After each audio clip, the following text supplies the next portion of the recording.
ప్రపంచం ఏమైపోతుందో కదా. ఎక్కడ చూసిన యుద్ధాలు. కొంతమంది అంటున్నారు ఇది థర్డ్ వరల్డ్ వార్ స్టార్ట్ అయింది అని అంటున్నారు. థర్డ్ వరల్డ్ వార్ స్టార్ట్ అయిందేమో అని అంటున్నారు. మన భారతదేశంలో మనం అనుకున్నాం ఇంతవరకు అంత బాగానే ఉంది, ఏం బాధ లేదనుకుంటున్నాం. కానీ ఇప్పటికే ఆయిల్ గ్యాస్ ఆపేస్తారంట.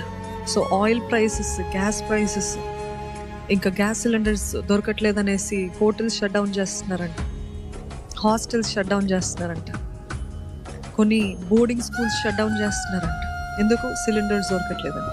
మనం అనుకుంటామండి. అందుకని దేవుడు యేసుప్రభు ఈ లోకంలో ఉన్నప్పుడు చాలా చక్కగా చెప్పాడు. ఏం చెప్పాడు?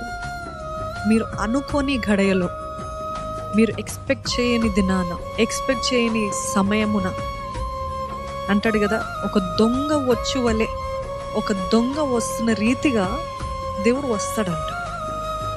మీరు అంత బాగుంది, అంత క్షేమంగా ఉంది, అంత సమాధానం ఉంది అని అనుకున్నప్పుడు హఠాత్తుగా వస్తుంది. కానీ ఇది మిమ్మల్ని భయపెట్టడానికి చెప్పట్లేదండి. మనము we have to be vigilant కదా, అలర్ట్గా ఉండాలి, మెలకువగా ఉండాలని ప్రభు ఎప్పుడు చెప్తూ ఉంటాడు మనకి. బుద్ధి గల కన్యకలు, బుద్ధి లేని కన్యకలు, the only difference both of them were ready, but one thing was missing, the oil was missing. ఈరోజు మనము ఒకవేళ బుద్ధి లేని వారు ఉన్నాం, we might say I'm a believer,